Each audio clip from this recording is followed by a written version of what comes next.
अब ध्यान से देखो, जो डेली क्वेश्चंस आ रहे हैं आपको, है ना, जैसे ये कल का मैं 2 दिन का इसमें लिया है आपका, यहाँ पर ऐसा ही डेली आपको डे 1 डे 2 डे 3 ऐसे क्वेश्चंस जो आना शुरू हुए डे 1 से, इन क्वेश्चंस को आपको एक कॉपी बनाना है। करना क्या है वो आप समझ लो ध्यान से ना। इन क्वेश्चंस को कॉपी बनाना है। यही क्वेश्चंस निकलवाएंगे एग्जाम, ध्यान रखना है ना, और कुछ नहीं निकलवाएगा। आप जब एग्जाम हॉल से बाहर निकलेंगे, अपना पेपर उठा लीजिएगा और इन क्वेश्चंस की लिस्ट को, जो अगर आपके पास है तो उससे मिलाइए, तो आपको आंसर मिल जाएगा कि एग्जाम में कितना रोल प्ले करेंगे ये। तो सबसे पहले तो एक कॉपी बना लीजिए, या तो एमपीपीएससी का जो पैटर्न है उसी पैटर्न की कॉपी बना लीजिए, मैं आपको सैंपल उसका शेयर कर दूंगा, या मैं इसको उस पैटर्न पे भी आपको दे सकता हूँ, 2 लाइन 3 लाइन वाले पैटर्न के ऊपर, क्योंकि पहले मैं उसी पैटर्न पे जो है उसको टाइप करवाता था, वो भी करा दूंगा, मुझे कोई कष्ट नहीं उसमें। अब करना क्या है कि जब आप ये पेपर को तैयार करना शुरू करो, अगर आपको कोई डाउट आ रहा है कहीं किसी भी क्वेश्चन में, तो सबसे सरल है कि आप टेलीग्राम ग्रुप जो है आपका उसके ऊपर कम्युनिकेट करो। व्हाट्सएप पे बिल्कुल कम्युनिकेट कम्युनिकेट मत करो, क्योंकि व्हाट्सएप पे किया हुआ कम्युनिकेशन कोई काम का नहीं होगा, क्योंकि पुराना कम्युनिकेशन हम ढूंढ नहीं पाते, उसमें दिक्कतें बहुत है। टेलीग्राम एक ऐसा माध्यम है जिसमें हमारे पुराने पूरे कम्युनिकेशन हमको जो है वो विद इन ए सेकंड दिख जाते हैं कि हमने क्या कम्युनिकेट किया, कैसे किया, कौन सी फोटो भेजी, कौन सी इमेज भेजी, ये सब चीजें आपको समझ पड़ जाती है। तो एक तो ये है कि एक कॉपी अपन ने अपनी अलग से बना ली। अब कॉपी को जब आप बनाओगे ना, तो कॉपी आप 3 कॉपी अलग अलग बनाओ, मिक्सचर बनाओ आप। 3 कॉपी अलग अलग बनाओ, छोटे क्वेश्चन के लिए 2 नंबर के लिए अलग बना दो, बड़े क्वेश्चन के लिए अलग बना दो, ऐसे आप अलग अलग पैटर्न की कॉपी को जो है वो डिजाइन करना है आपको। उद्देश्य क्या है, जैसे सपोज लिखा हुआ है पहला सेड मैप, है ना। अब यहाँ पर आपको सपोज मान के चलिए जो है वो सेड मैप लिखा हुआ है, MPSSDEGB लिखा हुआ है, और निस्बर्ड लिखा हुआ है, ये 3 जो है अगर कहा जाए इंस्टीट्यूशन जो है वो लिखे हुए हैं। अब ये प्रश्न है उद्यमशीलता का, यानी टॉपिक है। तो आपके 3 क्वेश्चन यहाँ तैयार हो गए।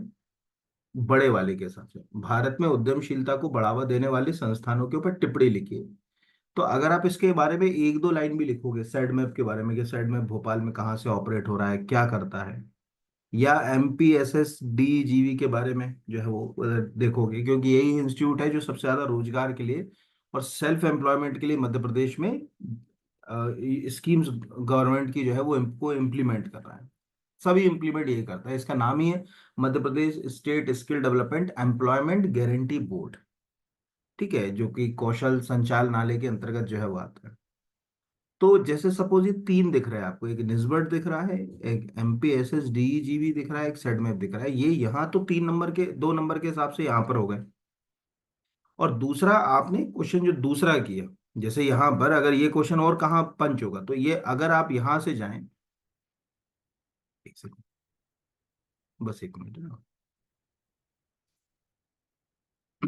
1 मिनट है ना। तो ये वाला क्वेश्चन आपको ये यहाँ पर भी हेल्प कर गया। ध्यान से समझिएगा कितनी जगह कोई चीज काम आएगी। ये क्वेश्चन आपको यहाँ हेल्प कर गया, यहाँ के भारत में उद्यमिता को बढ़ावा देने वाले संस्थान। तो अभी आपको आज ही के लेक्चर मतलब इस पेपर से कम 3 इंस्टीट्यूट के नाम पता चल गए कि यार सेड मैप ये काम कर रहा है मध्य प्रदेश में, MPSSDEGB ये जो है वो एक बोर्ड है, ये भी काम कर रहा है, निस्बर्ट जो है वो ये भी काम कर रहा है। ये प्री के लिए भी तैयार हो गया। ठीक है, प्री के लिए इसलिए तैयार हो गया कि आपसे ये पूछ लेगा कि इनमें से कौन सा उद्यमशीलता के लिए कार्य करता है, तो सेड मैप। क्योंकि कोई जरूरी नहीं कि प्री में जो चीज पूछी जाए वो प्री के सिलेबस में सीधे सीधे लिखी हो, वो मेंस के सिलेबस की जो है वो बात को प्री में पूछा जाता ही है उस नजरिए से। तो ये आपको जो है वो सभी को जो है याद रखना चाहिए। पहला हो गया ना, यानी पैटर्न आपको समझ पड़ गया ये क्या करना है। जैसे जस्ट लाइक इसके पहले वाला पेपर यहाँ खुला हुआ है। अब आपको यहाँ पर एक चीज तो समझ पड़ गई, जैसे रिस्टल इंस्क्रिप्शन है, सोंदनी का युद्ध है, तो सोंदनी इंस्क्रिप्शन, रिस्टल इंस्क्रिप्शन, ये 2 इंस्क्रिप्शन जो है वो, तो आपको एक प्रश्न हो गया कि ओलिकर वंश की जानकारी के लिए ऐतिहासिक साक्ष्य या हिस्टोरिकल जो अगर आपके पास क्या क्या जो है वो रिसोर्सेस हैं उनके ऊपर बात करो, तो कम से कम 2 तो यही हो गए कि हमें रिस्टल इंस्क्रिप्शन से जो है अगर कहा जाए ओलिकर डायनेस्टी की जानकारी मिलती है, हमें सोंदनी इंस्क्रिप्शन से ओलिकर जानकारी की जानकारी मिलती है, हमें मंदसौर इंस्क्रिप्शन से ओलिकर डायनेस्टी के बारे में जानकारी मिलती है, हमें मिहिर कुल और तोरामण के अलग अलग अभिलेखों में भी होलिकर वंश की जानकारी जो है वो मिलती है। ये वहां पर बड़े क्वेश्चन में चला गया।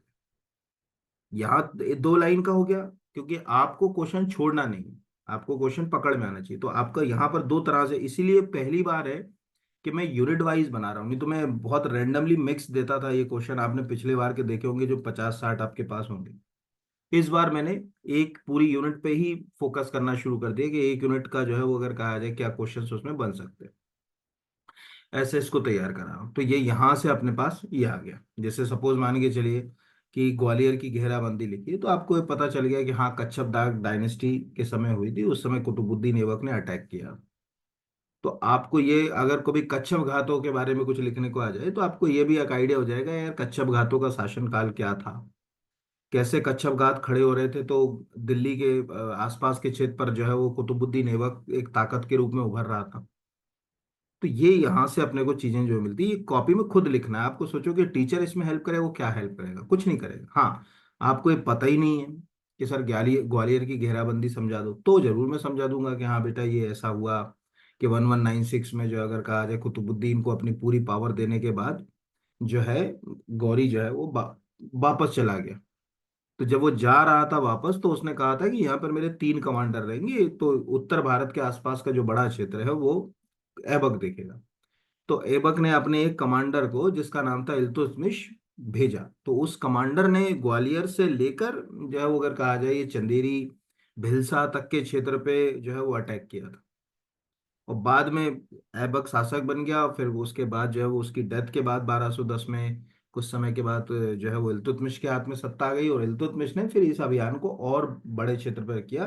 तो उज्जैन आदि को लूटा भी उसने। यहाँ मैं आपकी हेल्प कर सकता हूँ कि अगर आपको मेरी जरूरत है, ये पहले समझ लीजिए, है ना।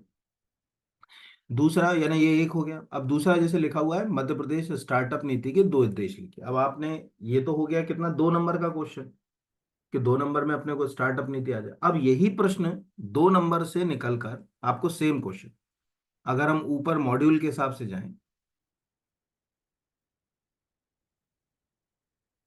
प्री में और मेंस में, दोनों तीनों में हम बात करेंगे कि तीनों में कहाँ कहाँ कौन सी चीज काम आएगी। तो अगर हम यहाँ मॉड्यूल के हिसाब से आए तो यही प्रश्न जो है वो अगर कहा जाए 7 नंबर में जा सकता है, यही प्रश्न जो है वो 10 नंबर में जा सकता है। मध्य प्रदेश स्टार्टअप नीति पर लेख लिखें, दीर्घ उत्तरीय 200 शब्दों पे आराम से लिख सकते हो। या जो अगर कहा जाए मध्य प्रदेश स्टार्टअप नीति को समझाइए, 7 नंबर में भी लिख सकते हो। या प्री में कि मध्य प्रदेश की पहली स्टार्टअप नीति कब बनी थी, मध्य प्रदेश की वर्तमान स्टार्टअप नीति कब बनी, मध्य प्रदेश स्टार्टअप नीति की। तो यहां अगर आप जैसे इस प्रश्न को ध्यान से देखें, देखिए मध्य प्रदेश स्टार्टअप पॉलिसी, ये आपको करना है, मतलब मेरी जरूरत नहीं है इसके अंदर, खुद ही करना है। और ना किसी गाइड की जरूरत है। आप सोचो कि मेरे को गाइड वाला लिख दे, तो गाइड वाला भी कट पेस्ट ही करेगा, क्या करेगा, समझा नहीं सकता वो। ठीक है, आपको खुद समझ में आना चाहिए कि क्या चीजें कैसे हमारे काम किए, किस क्रम में काम किए। तो अभी आपके सामने ये मध्य प्रदेश की स्टार्टअप नीति है। अब आपको ये पता चल गया, वहां प्रश्न पूछे मध्य प्रदेश स्टार्टअप नीति पर एक लेख लिखे, तो ये अगर 7 नंबर में प्रश्न आ जाए या 11 नंबर में आ जाए, तो पहला तो यहीं से शुरू होगा कि 2016 में प्रथम स्टार्टअप नीति बनाई, ये प्री के लिए हो गया। 2019 में इसको अमेंड किया, ये प्री के लिए हो गया। ठीक है, आत्मनिर्भर मध्य प्रदेश योजना 2023 में बनाई, ये प्री के लिए हो गया। वर्तमान स्टार्टअप नीति 2022 के लिए, ये प्री के लिए हो गया। ये सब मैं बता रहा हूँ कि प्री में भी काम आ रहे हैं, मेंस में भी काम आ रहे हैं यहाँ पर। ठीक है, ये हो गया। अब जो मैंने प्रश्न किया है कि स्टार्टअप नीति के 2 उद्देश्य, तो प्री में भी काम आएगा, मेंस में भी आएगा। प्री में यही प्रश्न को 4 ऑप्शन में पूछेगा। मध्य प्रदेश स्टार्टअप नीति के उद्देश्यों में शामिल नहीं है 100% विकास दर हासिल करना, एग्रीकल्चर स्टार्टअप्स की विकास दर को 200% तक लेके जाना, इंक्यूबेशन सेंटर्स को स्थापित करना, या ऐसा कुछ और जो है वो दे देगा, जैसे यही ले दिया कि एग्रीकल्चर स्टार्टअप को 400% करना या 50% पर। अभी मैंने एक हैंडलूम का पेपर लिया था, उसमें ये क्वेश्चन मैंने बनाए हैं स्टार्टअप के, अभी आपको दिखा भी दूंगा हो तो अगर आपने वहां मेंस में 2 लाइन में आ रहा है, तो आपको आंकड़े वाला उठा लेना है। आंकड़े वाला जैसे अगर कहा जाए, पहला तो ये है कि मध्य प्रदेश को स्टार्टअप रैंकिंग में उच्च स्थान दिलाना है। दूसरा, मध्य प्रदेश के अंदर जो है अगर कहा जाए कृषि और खाद्य क्षेत्र यानी एग्रीकल्चर और फूड प्रोसेसिंग से जुड़े स्टार्टअप्स में 200% की ग्रोथ रेट लेकर आना। 200 पर, ये दो हो गए। अब ये प्रश्न अगर 7 नंबर में, मतलब यहां से निकलकर ये इसमें चला जाता 7 नंबर में, तो आराम से ये 60 शब्द हैं लिखा हुआ है, ये आराम से पूरा के पूरा ये 8 के 8 पॉइंट कॉपी पेस्ट हो जाते। 8 के 8, इसमें कोई दिक्कत जो है वो आती नहीं। एक सेकंड होल्ड करें, ठीक है। 8 के 8 पॉइंट जो है वो कॉपी पेस्ट हो जाते। यही प्रश्न अगर मान के चलिए 11 नंबर में आता, तो कोई मुझे बताए कि इसमें इन 8 पॉइंट के अलावा और मैं क्या ऐड ऑन करता। कोई भी बताए जिसका तो अभी मेन से बताओ। करण, क्या ऐड ऑन करता? करण था अभी क्लास में। जी सर। हाँ बोलो, जोर से बोलो, क्या ऐड ऑन करते तुम? 11 नंबर में आ जाता तो इस 8 पॉइंट के अंदर। हम्म। हम्म, सर वही गवर्नमेंट ने जो और इंस्टीट्यूशंस वगैरह बनाए हों। तो मैं ऐड ऑन करते कि सर मैं उसको पहले फ्रेम करता ऊपर से नीचे 60 शब्दों में। सर मैं फ्रेम कहाँ करता उसको? अगर सर तुमसे कहा जाए भारत के राष्ट्रगान पे 10 मिनट बात करें तो क्या कहोगे? क्या सर आप पहले नहीं जानते कि इंट्रोडक्शन। रविंद्रनाथ टैगोर जो है वो कितनी बड़ी हस्ती थे? उन्होंने हमारा राष्ट्रगान लिखा। ये कलकत्ता कांग्रेस सेशन में पहली बार गाया गया। यहां से शुरू करते। और तुम्हें ये कहा जाता है कि राष्ट्रगान गाओ, यानी 7 नंबर का क्वेश्चन, तो तुम पूरा राष्ट्रगान क्या करते? कितने सेकंड में गा देते? कितने सेकंड में गा देते? कितने सेकंड में सर गाते हैं राष्ट्रगान? 52 52 52। सेकंड। और यही तुमसे अगर, अब तीसरा आंसर, यही तुमसे अगर एक या दो लाइन में पूछता, तो तुम फिर राष्ट्रगान को कितने सेकंड में गाते? सर 20। 14। ठीक है। मतलब उसमें शुरू और अंश का 12 सेकंड वाला भी फेस होता है, और भी कम जगह फेस होता है। अलग अलग तरीके से आप उसको कर सकते। यानी आपको क्या समझ पड़ा कि राष्ट्रगान जो हमारा है उसको हम 3 तरह से लोगों के सामने मतलब प्रस्तुत कर सकते हैं। एक, कि हम उसको विस्तार में व्याख्या के साथ प्रस्तुत करें। तो स्टार्टअप नीति ये सभी याद रख लीजिएगा, क्योंकि इसमें टीचर आपको पूरा नहीं करा सकता कुछ भी। आप अगर स्वयं जागृत नहीं होंगे तो कोई हेल्प नहीं करेगा आपकी। अगर आपको 11 नंबर में आर्टिकल आता है तो आपको ये लिखना पड़ता है कि मध्य प्रदेश में स्वरोजगार को बढ़ावा देने के लिए सूक्ष्म एवं लघु मध्यम उद्यम विभाग, ठीक है, या department of micro small and medium enterprises ने एमपी स्टार्टअप पॉलिसीज बनाई हैं। इस तरह की पॉलिसी बनाने की शुरुआत 2016 में की गई थी, जिसके बाद क्रमशः 2019 में, और बाद में जो है अगर कहा जाए 2022 में जो है वो पॉलिसी बनाई गई। ये पहला हो गया यहाँ पर। अगर जो है वो आपसे पूछता यहाँ पर। दूसरा, यही प्रश्न अगर मान के चलिए 5 नंबर में आ जाता तो ये पूरी आउटलाइन खत्म हो जाती, केवल एक आ जाती कि वर्तमान में 2022 की जो है वो स्टार्टअप पॉलिसी कार्य कर रही है। उस स्टार्टअप पॉलिसी के 8 मतलब पैरामीटर्स हैं जो इस प्रकार हैं। इनमें से आउटलाइन आउटलाइन जो है अगर कहा जाए करके आप जो है वो लिख देते। इससे ज्यादा आपको जो है वो लिखने की जरूरत नहीं थी। और तीसरा कि अगर वो 1 जो है वो अगर कहा जाए या 2 मतलब लाइन में अगर आ जाता, तब आप केवल और केवल उसकी बुनियादी बातें लिखते और इसके अलावा कुछ और लिखने की जरूरत नहीं थी। तो अब आपको ये बात क्लियर समझ पड़ गई होगी कि कहाँ रविन्द्रनाथ टैगोर की जरूरत है, कहाँ प्रथम और अंतिम पंक्ति की जरूरत है। अगर मैं इस क्लास में बिना खड़े हुए राष्ट्रगान गाना चाहता हूं, तो मैं केवल इतना कहूंगा कि जनगण मन अधिनायक जय है, भारत भाग्य विधाता जया है, जया है, जय है, जय जय जय जय है। इस पूरे शब्द को बोलने में मुझे आइडियल आइडियल बता रहा हूं लगे 20 सेकेंड। तो 20 सेकेंड वाला हो गया 2 लाइन का। और भी कम में कर सकते हो आप जो है वो अगर कहा जाए, जैसा आपको लगे। पर सरकार जो कहती है मैं वो बता रहा हूँ। इसको करने में मुझे 20 सेकंड लगे। कोई मेरे से कहता पूरा गाओ यानी 7 नंबर का, तो मुझे 52 सेकंड लगते। कोई कहता कि अरे तुम तो पूरा विस्तार से सुनाओ, तो मुझे वो कलकत्ता का कांग्रेस और जवाब जो है वो जो क्या बोलते हैं कि रविन्द्रनाथ टैगोर की कहानी भी सुनाना पड़ता। तो एग्जाम ऐसे नहीं निकलेगा बेटा, एग्जाम के लिए अपनी विचारधाराओं को उसके अनुरूप करना पड़ेगा सेट। आप लोग वो कर लोगे तो जीत जाओगे। तो कॉपी में इसीलिए सबसे बोल रहा हूँ कि आप इसमें से कोई ये ना समझे कि सर ने ये पेपर दिया है तो ये 2 नंबर का, ये 2 नंबर का पेपर भी है, ये 7 नंबर का पेपर भी है, ये 11 नंबर का पेपर भी है। आपको वहां ये बात निर्धारित करना आना चाहिए कि अगर मुझे सेट मैप आ गया तो मैं 2 नंबर में लिखूंगा, लेकिन यही सेट मैप जब अगर कहा जाए इंस्टीट्यूशन में आएगा तो मैं उसको कैसे जो है वो 7 नंबर के अंदर किसी क्वेश्चन में डाल दूं। तो जितने भी अगर कहा जाए, जैसे क्रिस्प है तो अपने को दिख रहा है, बायो एंटरप्रेन्योरशिप कर लिया होगा आंसर सभी लोगों ने। कोई बताए बोल के कि मैंने क्या आंसर लिखा, देखें मतलब कि तुम लोग कितना जागृत कितना हो वो भी तो जो है वो पता चले। हालांकि बायो एंटरप्रेन्योरशिप में बायो और एंटरप्रेन्योरशिप को अलग अलग लिखना चाहिए, पर ठीक है, कोई इतना गलत भी नहीं है कि एक साथ लिखा गया तो कुछ हो गया। हाँ, किसी ने लिखा बायो एंटरप्रेन्योरशिप, जो है, लिखा ही नहीं होगा। उसका कारण है ना, अभी मैं क्या बोलता हूँ ना, एंड ऑफ द डे जब जीवन में समय निकल जाएगा तब तुमको जरूर याद आएगी यहाँ पर। अभी बेसिक अगर कहा जाए, बायो का मतलब क्या होता है, बायो का क्या मतलब होता है? जैव। ठीक है, जैव। अगर मान के चलो मेरे को ये आइडिया है कि यार आजकल लोगों को कैंसर बहुत हो रहा है, क्यों ना मैं कोई ऐसा बिजनेस आइडिया शुरू करूंगी जिससे लोगों को ये दिक्कत नहीं हो। आजकल आपने कुछ ऐसे आइडिया सुने कि नहीं सुने, जिसमें लोग आपके जीवन में सुधार के लिए कुछ चीजें कर रहे हैं। वो कहते हैं ना, हम ऑर्गेनिक फूड खाइए। क्या 25 साल पहले आपको किसी दुकान पे ऑर्गेनिक बनाना, ऑर्गेनिक एप्पल, ऑर्गेनिक मैंगो या ऑर्गेनिक फूड मिलते थे?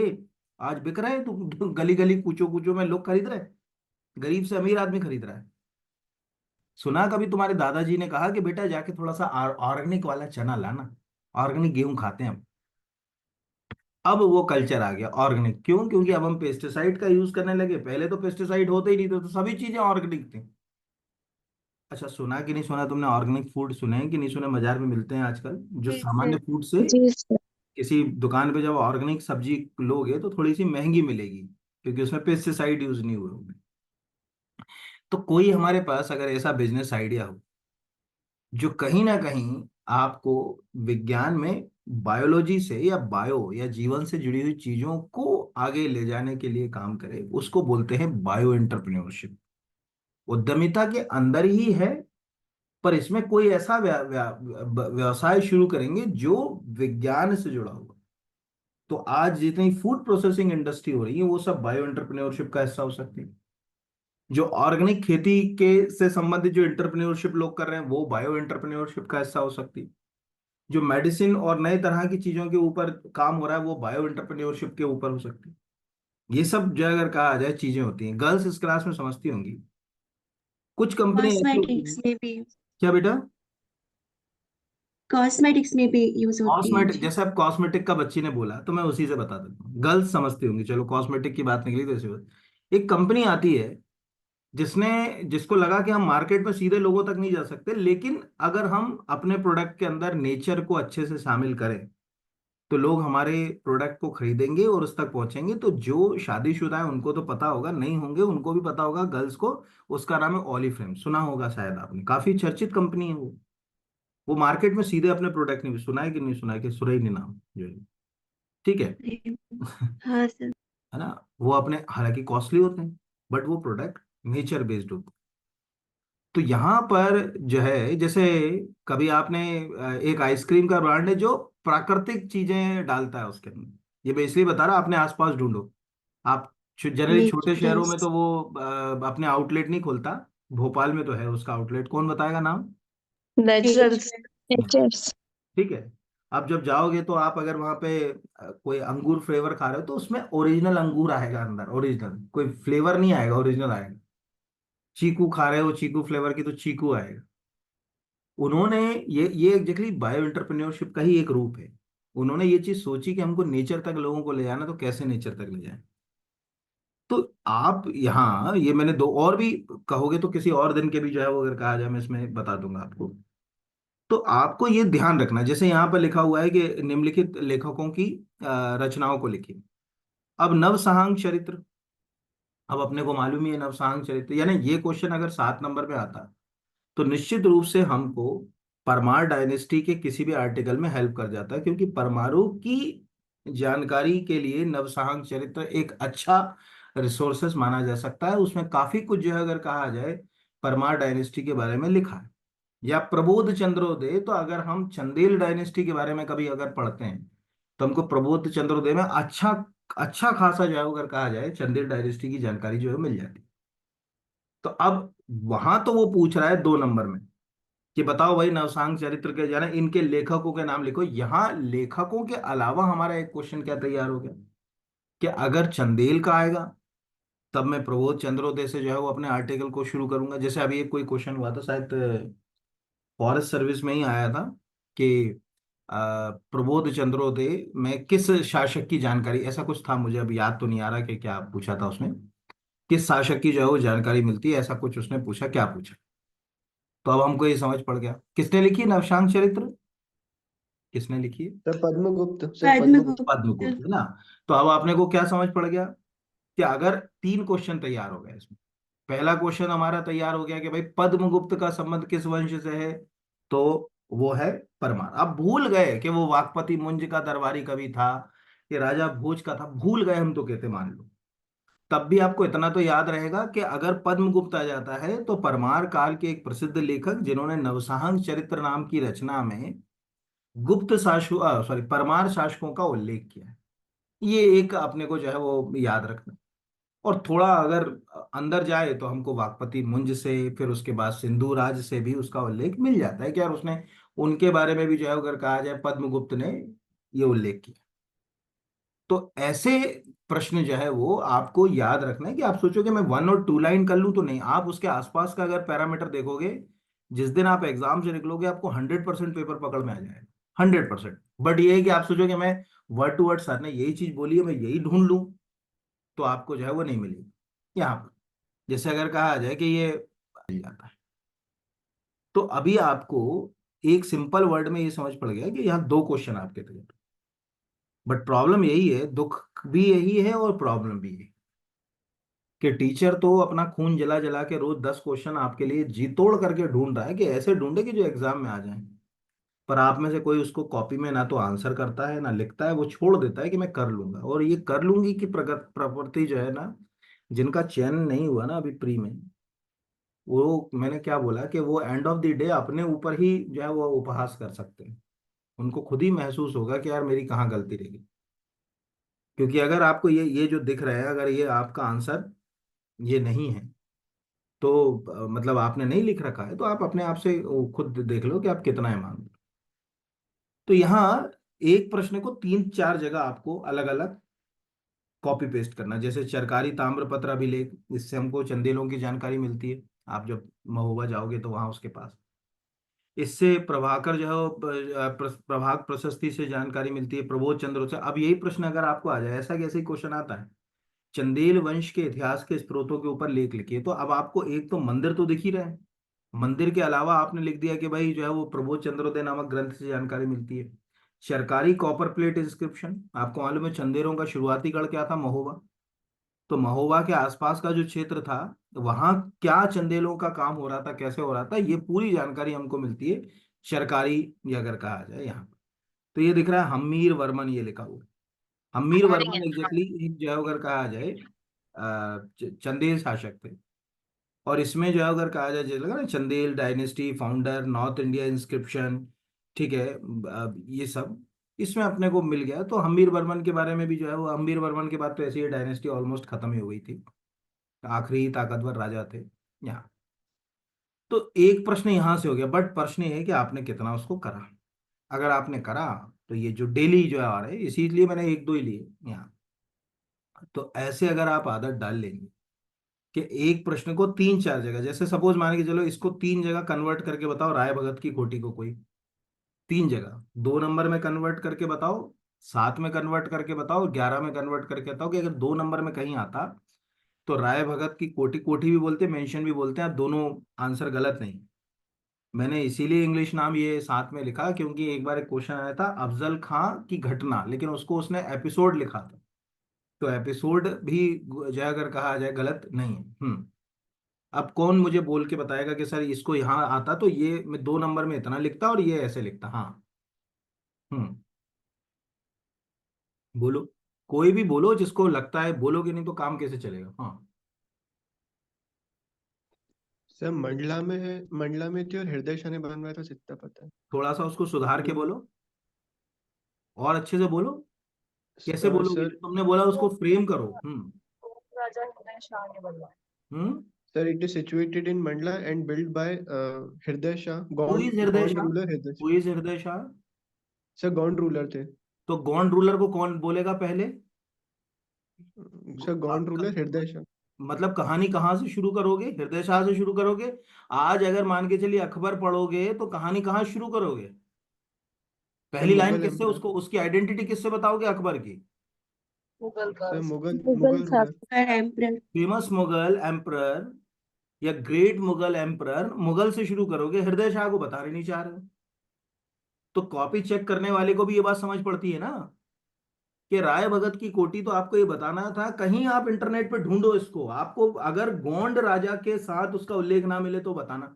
आपने आर्टिकल बोला, अभी इसको रिकॉर्डिंग में सुनना, आपने आर्टिकल में पहले बोले नहीं। तो आपकी आर्टिकल शुरू हो रही थी कि वो एक गौंड शासक थे हृदय शाह, उनके शासन काल में ये जो है अगर कहा जाए पैलेस जो है वो उस समय बना। ये उनके जो मूल पैलेसेस थे, रामनगर में तो गढ़ ही है, रामनगर कभी आप जाओगे तो गोंड डायनेस्टी का गढ़ है, उसकी पहचान है। हाँ, और कोई, अब ये तो 2 नंबर में हो गया, कोई बड़े में आता है अगर कहा जाए तो कहाँ प्रश्न बन सकता था, किस जगह जा क्या प्रश्न क्वेश्चन कर सकता था? कोई मुझे क्वेश्चन बना के बताए कि सर ऐसा क्वेश्चन बन सकता था, अगर ये 7 नंबर में आता सर तो, या 11 में आता, क्या बन सकता था? कोई बात नहीं। तुम लोग एक तो क्या है, पता नहीं क्यों इतना तुम लोग डर लगता, बोलते नहीं। प्रश्न ये बन सकता था कि गौण स्थापत्य कला पर एक लेख लिखे। ठीक है, गौण आर्किटेक्चर, तो गौण स्थापत्य कला में गौंडों ने कहाँ कहाँ, तो एक तो बावनगढ़, फिर दूसरा अगर कहा जाए कि रामनगर, फिर उसी के अंदर रायबत। मतलब मेरा ये मानना है कि एग्जाम हॉल में अगर हम हार रहे हों तो हम हारते हारते अपने आप को कैसे जो है वो बचा लें, कैसे बचा लें। तो अभी हमको लगा कि यार ये तो बड़ा आर्टिकल आ गया गोंडों के बारे में, तो मेरे पास इतना ज्ञान है नहीं गोंड डायनेस्टी के बारे में। तब आपको पता चला कि यार वो मैंने राय भगत की कोठी के बारे में पढ़ा था, वो मैंने रामनगर के जो वो पैलेसेस के बारे में पढ़ा था, ठीक है, वो मैंने बावनगढ़ों के बारे में पढ़ा था, वो मैंने रानी कमलापति महल भोपाल में पढ़ा था, वो मैंने गिन्नौरगढ़ का किला, सिंगौरगढ़ का किला पढ़ रखा था, वो मैंने मदन महल जो है वो पढ़ रखा था।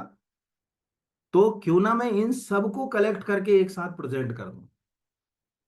इन सबको कलेक्ट करके मुझे याद आया, क्या मतलब कला क्या होती है, आईएएस बनने की कला क्या होती है वो समझो। वो पिक्चर देखी तुमने सूर्यवंशम, उसमें भानु प्रताप की जो बहू रहती है वो, जो अगर कहा जाए कलेक्टर बन जाती है, उसमें एक बड़ा सरल सा सीन आता है, कभी ध्यान से देखिएगा, आपने उस सीन को उस नजर से नहीं देखा होगा जैसा मैं देखना चाह रहा हूँ। लड़की शादी कर लेती है अपने पिता की मर्जी के खिलाफ, ठीक है, अमिताभ बच्चन से। क्या नाम रहता है अमिताभ बच्चन का उसमें? हीरा। हाँ, क्या नाम रहता बेटा उसका? हीरा। हीरा। हीरा। हीरा। हीरा ठाकुर। हीरा ठाकुर से। अब याद करो, कलेक्शन क्या होता है, मतलब आईएएस बनने की कला क्या है। लड़की का पिता लड़की से मिलने जाता, लड़की के यहाँ खाने को कुछ नहीं रहता, तो वो क्या करती, घर में रखे हुए चावल, थोड़ी सी शक्कर और थोड़े से दूध को मिला के उसको पकाकर उसको खिलाती है। पिता बोलता है बड़ी अच्छी खीर बनाई है यार, देखना तुमको समझ पड़ेगा। लड़की बड़ा सरल और सहज आंसर करती है कि खीर नहीं है पापा, वो रात का चावल रखा था, ये रखा था, इसको मिक्स करके मैंने आपके लिए बना दिया। पिता कहता है कि मैं तुम्हारी माँ के लिए भी ले जाता हूँ। वो लेके जाता है। याद आया? देख पिक्चर तो इतने टीवी पे आ गई कि सीन शायद याद आ गया होगा कि हाँ सर सीन था उसमें। यस। आपको वैसा आईएएस बनना है। एक्चुअल भले ही वो कल्पनाशीलता की बात हो उसके अंदर कि आप ऐसे बन नहीं सकते, लेकिन आपको वैसे आईएएस बनना है। संसाधन जो हमारे पास एग्जाम हॉल में सिलेक्शन उसी का होता है, जो वहां जो रिसोर्सेस उसके दिमाग में उनको कलेक्ट करके आंसर कन्वर्ट कर दे वो जीत जाएगा। इंटरव्यू में और हर जगह ये चीज है। तो राय भगत, आपको आज ये क्या पता चला कि यार सर ने एक 2 नंबर के क्वेश्चन में राय भगत की कोठी पूछी थी, कभी सर ने जो है रामनगर के बारे में पूछा है। मुझे थोड़ा मालूम है कि गिन्नौरगढ़ का किला है, ठीक है, सिंगौरगढ़ का किला है, रानी कमलापति का पैलेस है भोपाल के अंदर, ये जो है वो मुझे पता। हाँ, क्लैश नहीं होना चाहिए। क्लैश का मतलब है वो जो खीर बनाई उसमें जो है नींबू मत डाल देना, नींबू पता चले गौहर महल लिखा है तो पता चले गौहर नवाबों का है भोपाल में, नहीं तो रानी कमलापति का पैलेस अलग है, गौहर महल पैलेस अलग। है दोनों वॉकिंग डिस्टेंस में, एक आंख खोल के देखोगे तो सामने दिखता है गौहर महल, बट दोनों अलग अलग हैं, एक नवाबी काल की पहचान है और एक गोंडवाना डायनेस्टी की पहचान। तो आपको कुछ दो चार चीजें तो याद ही आ गई कि हाँ सर मैंने तो मदन महल पैलेस के बारे में सुना है, सिंगोरगढ़ सुना है, ये सब सुने हैं सर मैंने। इनको आपस में जोड़ लिया और वहां स्थापत्य कला में लिख दिया, सबसे पहले लिखा किले और महल, लिखा कि गोंडवाना साम्राज्य का विस्तार जो है वो काफी बड़े क्षेत्र पे थे। हमें गोंडवाना साम्राज्य के किलों का उल्लेख जो है अगर कहा जाए मध्य प्रदेश के दक्षिणी हिस्से मंडला बालाघाट से लेकर उत्तर में जो अगर कहा जाए दमोह सागर सतना तक जो है वो मिलता है। उस समय 52 किलों का जो है वो निर्माण किया गया, जिनको 52 गढ़ कहा गया, जहां से जो है वो सत्ता ऑपरेट किया करते थे। ये मन से मतलब मैं भी कोई पढ़ के नहीं बैठ सकता, ना ये कहीं लिखा मिलेगा, बट इसको कन्वर्ट करना है एक क्वेश्चन में तो यही करूंगा। तो आज अगर आप यहां से जैसे अभी अपन इसी क्वेश्चन को एक सिंपल वे में जो है वो यहां से कॉपी कर लें, ये अपन चले गए राय भगत कोठी, और यहां से अपन सिंपल चले गए, यहां से अपन ने इसको पेस्ट कर लिया, हम इंटरनेट के ऊपर चले, है ना। यहाँ राय भगत जो है अगर कहा जाए, ये मेंशन एक सेकंड पूरा है, हाँ। अब इसमें कहीं जैसे ये तो देखो आपको सब वीडियो वीडियो दिख रहा है यहाँ, तो इन वीडियो में आपको ये बात जो है वो समझ पड़ रही है कि यार राय भगत की कोठी जो है, राय भगत जो है वो अगर कहा जाए मेंशन कहाँ है, कुछ टूट गया क्या, अच्छा यहाँ। तो इसमें आप धीरे धीरे जाओगे, ये राय भगत की कोठी मंडला शहर, मंडला मंडला नीचे कोष्टक में रामनगर भी लिखा हुआ है। ऐसे अगर हम देखें तो ये यहाँ पर लिखा है गोंडवाना रियासत मध्य प्रदेश राय भगत की कोठी। इस तरह से अगर हम जाएं तो हमको जो है वो चीजें इसमें जो है वो मिल जाती। हाँ, आपको एग्जैक्ट आंसर तक जाना है, जैसे आपको लगता है कि सर हम कैसे सर्च करेंगे, तो ज्यादातर आपको इस तरह की साइट्स के लिए आपको सीधे टाइप करना है एएसआई इसके आगे, है ना, कीवर्ड के आगे एएसआई। उससे फायदा क्या होता है कि जो आर्कोलॉजिकल सर्वे ऑफ इंडिया अगर वो कहीं कुछ इसके ऊपर लिख रहा है तो वो आर्टिकल आपको सीधे सीधे जो है वो मिल जाएगा। तो राय भगत की कोटी जो है वो कैपिटल में लिखना है ना, यहाँ अपन कोठी लिख देते हैं, ये यहाँ चलेगा इस तरह से। तो ये कोठी मिल गया, ये राय भगत की कोठी, और इसके आगे फिर आप आर्कोलॉजिकल सर्वे ऑफ इंडिया या यहाँ से उठाकर ऐसे पूरा टाइप कर लीजिए, तो इतना टाइप हो गया आर्कोलॉजिकल सर्वे ऑफ इंडिया। उसका कारण ये है कि जब आप एएसआई लिखते तो वो एएसआई को कीवर्ड में कन्वर्ट नहीं कर पाता, क्योंकि एएसआई नाम के ढेरों सारे, इंटरनेट का बड़ा कमाल है कि आपको इंटरनेट का उपयोग भी करना सीखना पड़ता है। जैसे पीआईबी जैसी और चीजें नहीं मिल सकती। तो पहले आपको स्क्रीन दिख रही है 436 मोती महल रामनगर, डायरेक्टर आर्कोलॉजिकल, ठीक है, म्यूजियम की कोई वेबसाइट है, हमने यहाँ से क्लिक करा। अब हम ये ढूंढना चाहेंगे कि एक्चुअल जो कर्ण आंसर कर रहा था, कर्ण को अभी मेंस लिखना है, कर्ण के आंसर में और हमारे आंसर में कुछ संतुष्टि, कर्ण है क्लास में कि नहीं अभी? जी सर।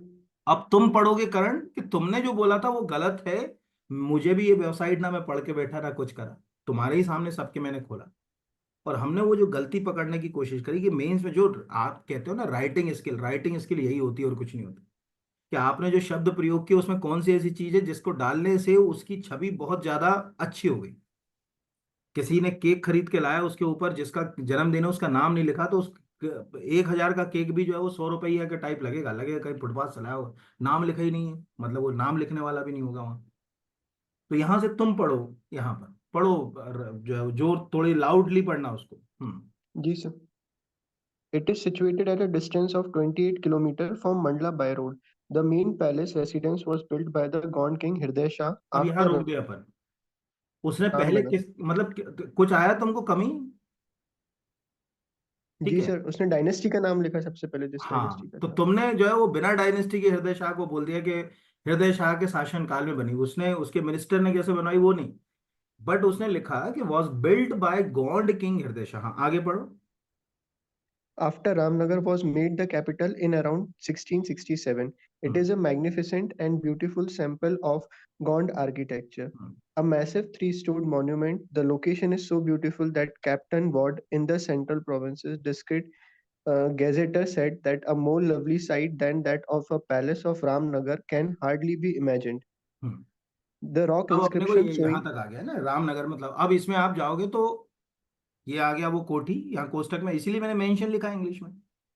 अब ये आपको दिख रहा है कि ठीक है, this was the residence of the minister of Gond king हृदय शाह, यानी हृदय शाह के जो मंत्री थे उनका ये निवास था। एंड इट वॉज जो कंप्लीटेड इन 1667। अब आपको इसमें दो क्वेश्चन मिल गए। कौन कौन से दो क्वेश्चन मिल गए? पहला क्वेश्चन तो आपको यहां पर ये मिल गया कि जिस हृदय शाह की बात हो रही है उसका समय क्या बताने की कोशिश कर रहा है ये। मतलब जिस समय की जो है वो बात कर रहा है, ये उस समय की जो है वो बात कर रहा है। और ये प्रोटेक्टेड मॉन्यूमेंट के बारे में बात कर रहा है। फिर नीचे सन टेम्पल, ठीक है, यहाँ पर।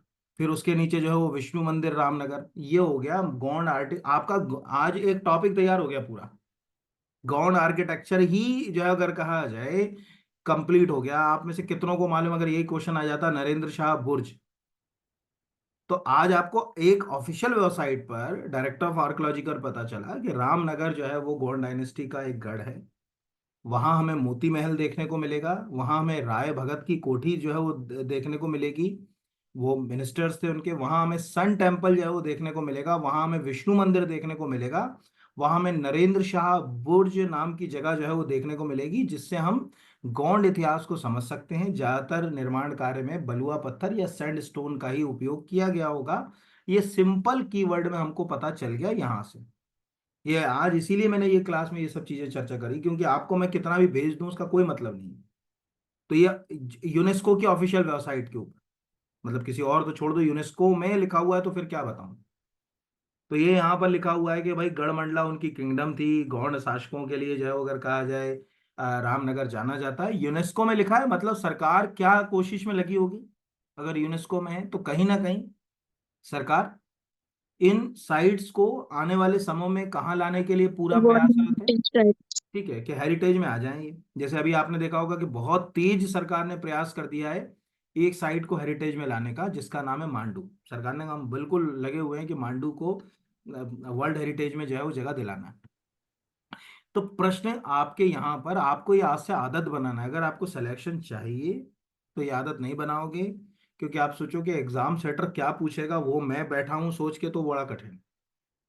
लेकिन अगर आपने ये क्वेश्चंस तैयार कर लिए, जैसे ये एंटरप्रेन्योरशिप के 10 क्वेश्चन तैयार कर लिए, मैं तो आपसे कह रहा हूँ 10 करके चले आओ। आपकी यूनिट का 30 में से निकल के देख लेना, अक्टूबर 30 में से 15 नंबर का पेपर इसी में से आ जाएगा। अभी बोल दिया मैंने, आप लिख के रख लो कॉपी के अंदर। पूरे अगर 30 नंबर का पूछना है उसको, तो 15 नंबर फिक्स है कि इतने 10 में से आ जाएगा, बशर्ते ही जो मैंने बताया। या तो वो स्टार्टअप पॉलिसी बड़े में पूछेगा, छोटे में पूछेगा, भारत में एंटरप्रेन्योरशिप को बढ़ावा देने वाले इंस्टीट्यूशन के बारे में पूछेगा। यहाँ पर अगर कहा जाए जैसे ASCEND, अभी दिमाग का फ्यूज हो जाता अगर किसी को दे देता। ये स्टार्टअप पॉलिसी का एक पार्ट है। कितनों ने करा इसको, कितनों को मालूम है कि ASCEND भारत सरकार की स्टार्टअप पॉलिसी में क्या रोल प्ले करता है, कैसे नीति आयोग इसके ऊपर काम कर रहा है, कितनों को मालूम है? क्योंकि करा ही नहीं होगा। करा ही नहीं होगा आपने, क्योंकि सिलेबस में आपने देखा कि सरकार ने जो है वो अगर कहा जाए स्टार्टअप इंडिया लेकर आए, तो स्टार्टअप इंडिया तो पढ़ लिया स्टार्टअप इंडिया क्या है। लेकिन स्टार्टअप इंडिया में ASCEND जो है अगर कहा जाए किस रूप में आया, ये कितनों को पता है? कितनों को किसी ने लिखा? कोई कहा तो बता दे मुझे कि हाँ सर मैंने लिख लिया यहाँ पर। तो जब आप इसके ऊपर यहाँ ये जाओगे और इसको ऐसे टाइप करोगे, तो आपको नीति आयोग की एक बुक वो मिलेगी। तो ये लिखा हुआ है ASCEND वर्कशॉप। ये पूरे वर्कशॉप लग रहे हैं स्टार्टअप्स को कैसे आगे बढ़ाया जाए उसके लिए। यहाँ पर पढ़ो फिर से, कोई जो है वो जो भी पढ़ना चाहता है, जिसको ठीक लगता है पढ़ सकता है, क्योंकि मैं पढ़ के सुनाता हूँ तो कोई मतलब ही नहीं यहाँ पर। नहीं तो फिर मैं ही पढ़ूँ। कोई पढ़ना चाहेगा, मतलब किसी को लग रहा है कि क्या क्वेश्चन आ गया यहाँ पर। यहाँ तो ये दिख रहा है कि स्टार्टअप इंडिया, ठीक है, देख तो देखो, जीवन में जब तक इनिशिएटिव नहीं उठाओगे आगे नहीं बढ़ पाओगे। आपने अगर खुद आगे बढ़ने की क्षमता अपने अंदर नहीं रखी तो बहुत कठिन है जीवन में कुछ करना। स्वयं को आगे आना जरूरी है। दिख रहा है कि क्या है। तो जैसे एक बार मैंने बोला था ना कि महाभारत में तो कर्ण को दिख रहा था कि मेरी मृत्यु निश्चित है, लेकिन उसको आगे आना था, उसने इनिशिएटिव उठाया। इसीलिए इतिहास में वो कौरव में दुर्योधन 100 भाई थे। आपको मैं कह दूं दुर्योधन के 5 भाई के नाम बता दो, आप नहीं बता सकते 100 में से। और दुर्योधन के किसी एक भाई का कोई विस्तार में 2 लाइन बता दो वो नहीं बता सकते, पर कर्ण के बारे में इस क्लास में सबको मालूम है, क्योंकि वो आगे आया, उसने इनिशिएटिव उठाया कि यार मुझे करना है, मुझे करना है, तो आगे आ गया। तो हम इनिशिएटिव नहीं उठाएंगे तो कुछ बचेगा नहीं। तो startup India department for promotion and industry and internal trade, यानी हमें समझ पड़ा कि स्टार्टअप्स को बढ़ावा देने में कहीं department of promotion of industries and internal trade का बहुत इंपॉर्टेंट रोल है। ये जो हमारे खिलौने क्लस्टर चल रहे हैं, बाघ की साड़ी प्रिंट आदि चल रहे हैं, इनमें सब में बहुत रोल प्ले करता है इनको प्रमोट करने में। ठीक है, यहाँ पर ये वर्कशॉप आयोजित कर रहा है ASCEND, accelerating startup calibre and entrepreneurial drive.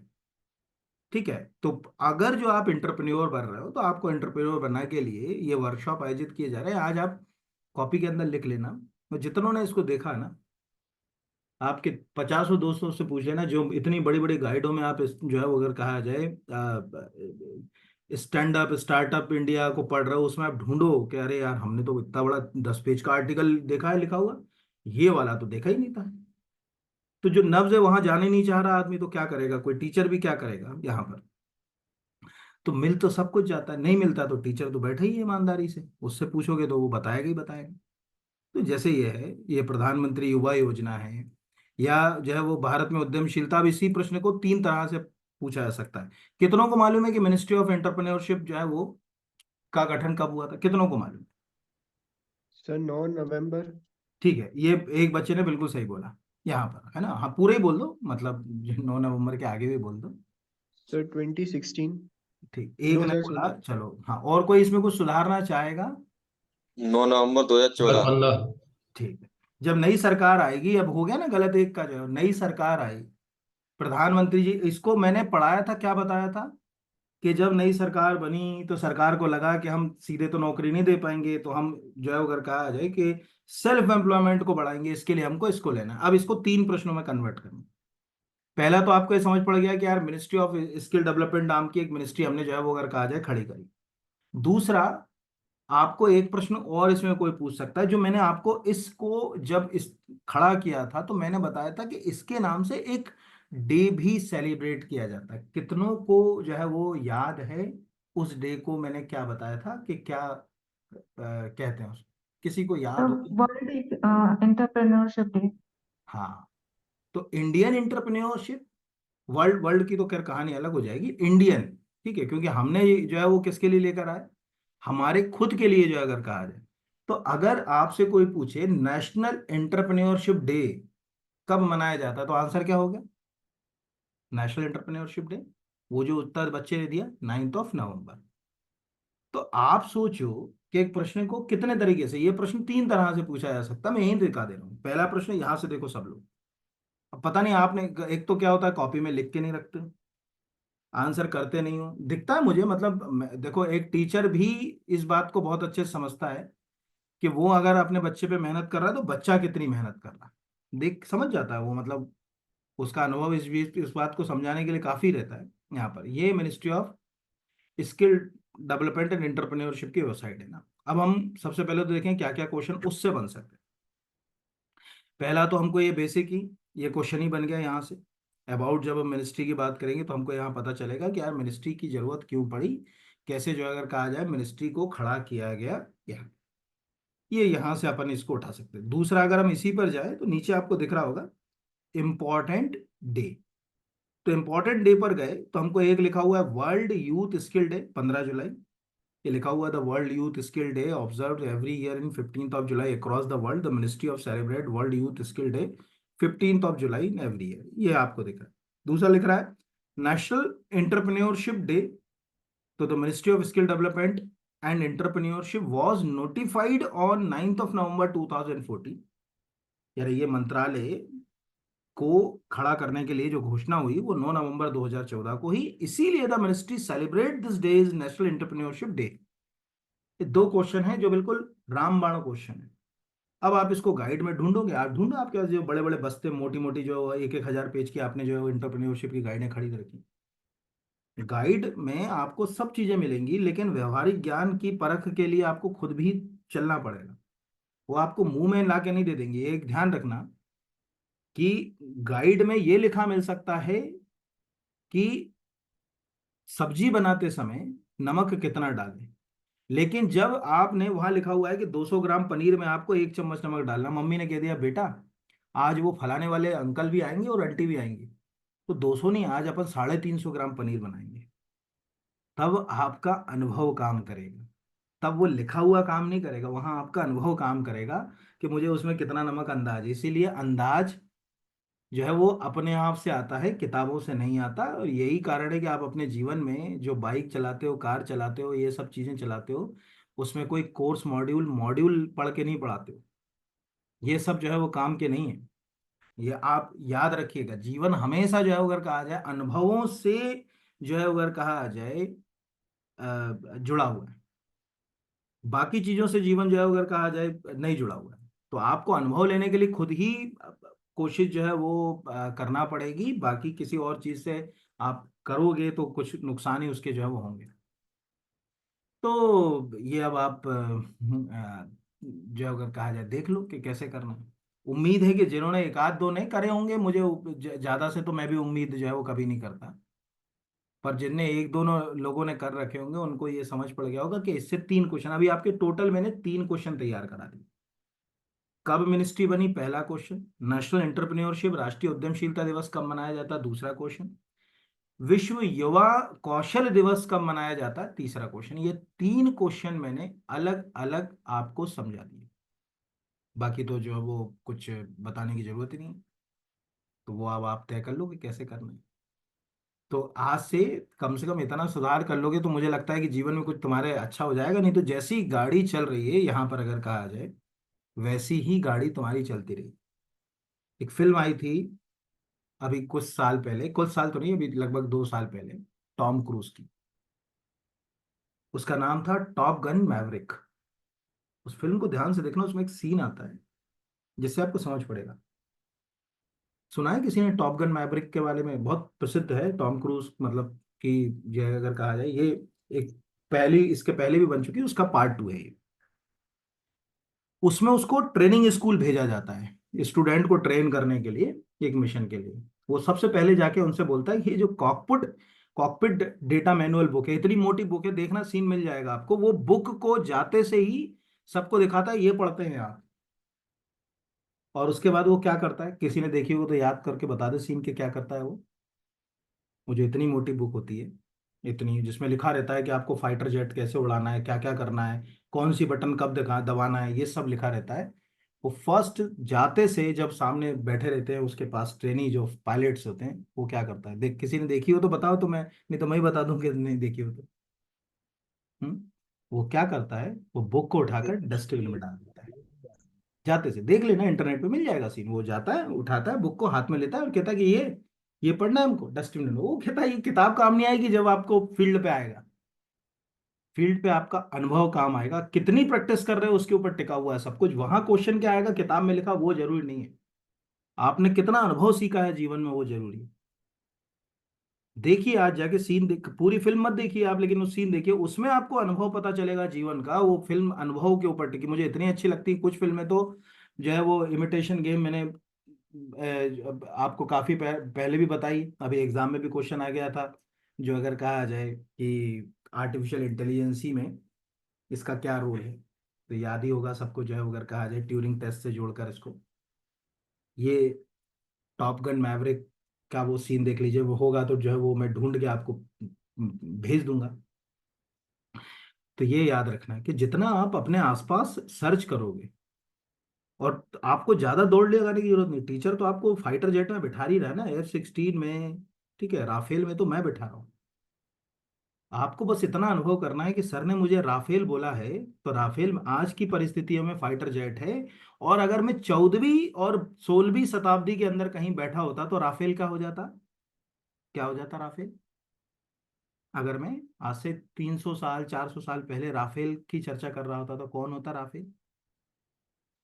अरे राफेल एक चित्रकार था, राइटर।